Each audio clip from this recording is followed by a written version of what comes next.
Hello everyone, it's SpawnPoiint and welcome back to another video. So about a month ago I uploaded a video showcasing some PlayStation 5 gameplay on my 86-inch nanocell TV, but since then I've gone out and bought this 77-inch C10 OLED instead. So today I'm going to show you a few games that I've got on the PS5, including Cyberpunk, Demon's Souls, Dirt 5, Watch Dogs, SpiderMan and a few others as well. I'm also going to show you what picture settings I'm currently using on this TV, as I know a few of you asked for that last time. So I hope this video is useful. Please don't forget to drop a like, as it definitely helps me out. But the first thing you'll notice about this TV is I finally wall mounted it as well. So with my previous TVs that I've had, I've always wall mounted those as well. I think it looks so much cleaner. Now I'm actually using a cheap mount that I found on Amazon. Now I got this for £25, or it's about $30. It'll easily hold 40 kilos, and as this TV is around 26 kilograms, it's obviously perfect for that. Now the mount that I've gone for is actually a tilt mount, so it's not flush to the wall like a lot of others will usually go for. And there's two reasons I've gone for this kind of mount. One is because I use a LifeX Z strip around the TV. It means it creates a nice glow, it's not too close to the wall. And secondly, it means if I want to get to the port, so I want to change the HDMI cables for example, I can just tilt the TV slightly and I can get to it that way, as opposed to having to take the TV off the wall. So I actually created a dedicated video just on this 77-inch OLED. If you're interested in the technical specs, then check that video out after. It goes through everything this TV is capable of doing.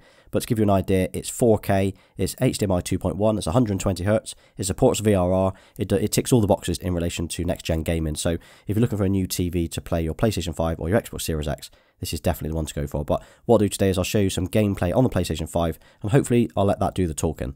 So starting with Dirt 5, which is a new off-road arcade racing game, and you know what, it is a lot of fun. So it's on both the PS4 and the PS5, so it's not just a next-gen only game. Now if you do what I've done, I've purchased the PS4 version as it was slightly cheaper, and then you get a free upgrade to the PS5 version, so you don't just have to buy that one. And surprisingly, it looks really, really good. Now I wasn't expecting much from this game. Knowing that it is just an arcade game, I was expecting it to be pretty poor in terms of graphics, but it's not. It's vibrant, it's fast, it looks really, really nice.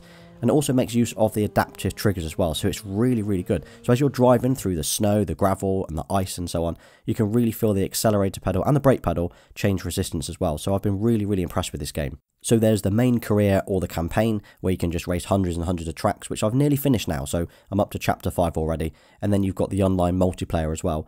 There's also split screen, and you can actually use split screen in both the multiplayer and the career mode as well. So you can either sign in as another player, or you can sign in as a guest. Now the picture quality isn't quite as good when you're on split screen compared to full screen, but it's still a lot of fun. Now what you're seeing on screen here, this is actually myself playing against my 6-year-old son. I'll let you try and work out who is who. So there are 3 different gaming or visual modes to choose from when you're playing this game. Now I've tested them all, and I've actually uploaded a few examples to my SpawnPoiint gaming channel as well. So each mode is self-explanatory, but you've got the high frame rate mode, and that runs at 4K 120 if your TV supports it, otherwise it will drop to 1080 120. Then there's the prioritize resolution mode, and that runs at 4K 60.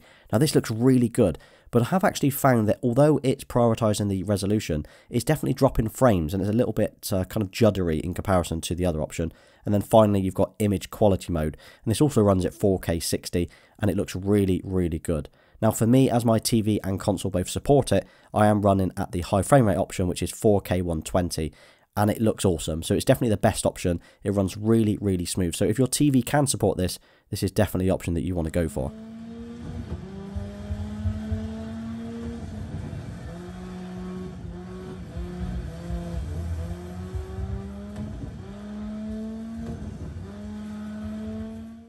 And then next up, we've got Spider-Man Miles Morales.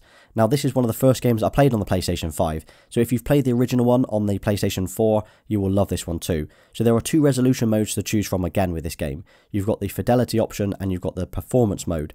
Now, fidelity, that offers ray tracing, but it displays it at 30 frames per second. While performance mode, well, that doesn't use ray tracing, it switches that off, but it will then run at 60 frames per second, so that will run a lot smoother. Now, I'm using fidelity mode. Now, so technically it's not as smooth as performance mode, obviously, because it's 30 versus 60, but it still looks awesome. And to be honest, I think it looks really smooth anyway.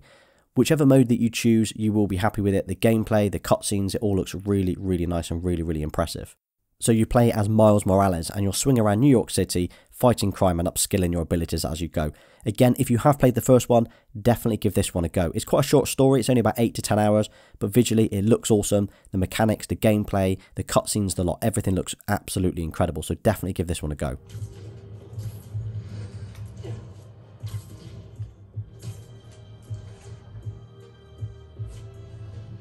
So I've shown this game before and a lot of you like the look of it. So this is Mafia, which is a PS4 game. Now it is a remake of the original, it released a few months ago and it looks incredible. So if you've ever played any of the original Mafia games, you've got to give this one a go. It's vibrant, it runs really smooth, and the story, well, it's a great story.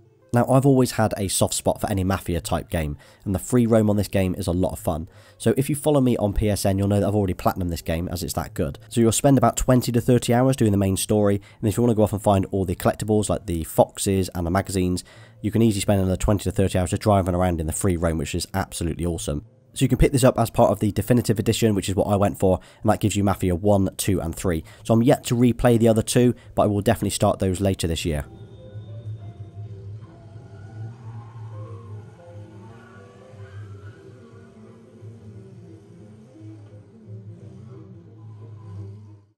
So this has to be one of the most anticipated yet underrated games for the PlayStation 5, and that's Demon's Souls, and it looks incredible. So whether you've played the originals or not, this new one is a remake. Now, it gives the same great feel to it, the same combat, the same mechanics, but it's been massively improved. So I've not given this game enough time, I've only put about 30 to 40 minutes into it so far, but I still wanted to show it off anyway. So obviously it is a very dark game in every sense of the word, but visually this game looks stunning, and the sounds, the effects, the music, it all sounds great. Now, out of every game that I've played so far on the PlayStation 5, I think this is the most next-gen looking game that I've actually seen. It really shows off what the PS5 can do, but I'll tell you what, it's hard. I mean, damn, I've died so many times playing this game already. But yep, it's definitely a must-play.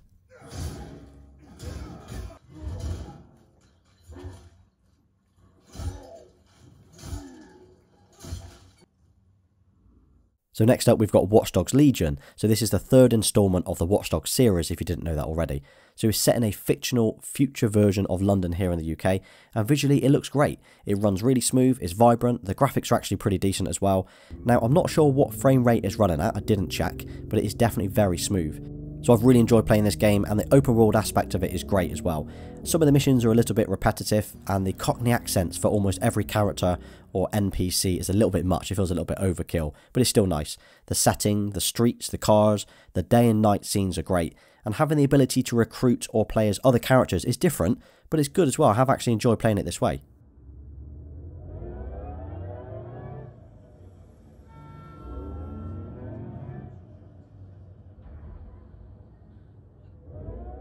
So I wasn't sure whether to show you Cyberpunk or not, and that's because I know a lot of users have had issues with the bugs, the crashes, the bad experience on the whole, but for me, the game looks great. And apart from the odd bugs that I have had with things like floating phones and characters walking through cars, and a few crashes, I've had a few crashes as well, which, to be honest, isn't acceptable, but it's still been a pretty good game. I've really enjoyed it, and it's run so smoothly on the PlayStation 5. And the C10 as well, it really shows off just how good this game can look. It seems that the PlayStation 5 has had no issues handling the game either. The graphics look great, and the story itself, well, that's really enjoyable as well. So the only thing that I didn't like about the game is the car handling. So the mechanics just feel pretty ropey. Now, although I've enjoyed the game, I actually finished it within the first week, and I've completed 4 of the 5 endings so far. I'm not sure I can recommend it.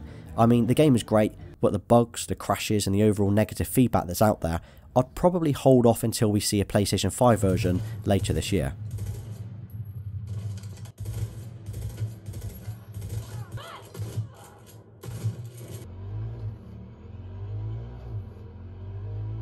And the last game that I wanted to show you was Astro's Playroom. So this is the free game that comes with the PlayStation 5 and it comes pre-installed.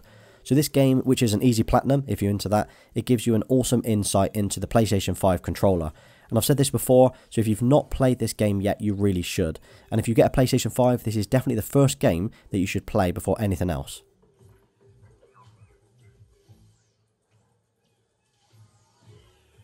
So when I first showed the C10 OLED on my channel, I was asked by quite a few people what picture settings I'm currently using for the PlayStation 5. So here they are. I'm just going to flick through the different settings that I'm using. If you want to pause it at any point, you can pause it here. I'm not going to read them out. Now, I'm in game mode and I'm using HDR settings. Now, most of the settings under advanced are set to off, as you would expect. But I do have a few on as well, so you might want to have a look through those.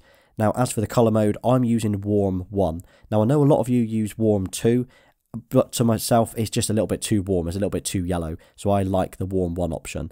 So if you have the C10 OLED from LG And you're welcome to try these settings out and see what they look like in your room. But obviously every TV looks different in every room. So my room is quite dark, so as you can see I have the OLED settings quite low in comparison to others. It might have it set to like 90 or 100.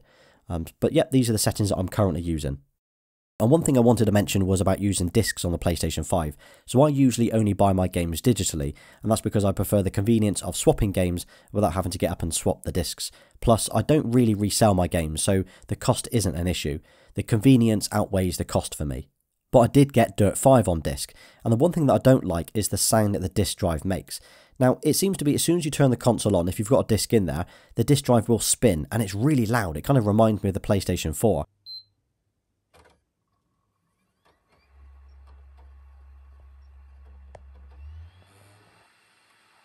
And when you're playing the game, it will randomly just start spinning. I'm guessing to verify you've got a disc in there still. So personally for me, now that I've tried this one disc on the PlayStation 5, I will stick to digital as I usually do. Okay, so that's another look at some gameplay for the PlayStation 5 on my 77-inch C10 OLED. Are there any other games that you would like to see in the future if I was to create another video like this? And you've just made it to the end of this video, so thank you. If you drop a PlayStation 5 gameplay in the comments, I will give you a thumbs up as I know you've stayed till the end. Well, I hope you enjoyed the video. Please hit that like button as it helps me out, and don't forget to subscribe to the channel if you haven't already. You can also follow me on Instagram and Twitter. Until next time.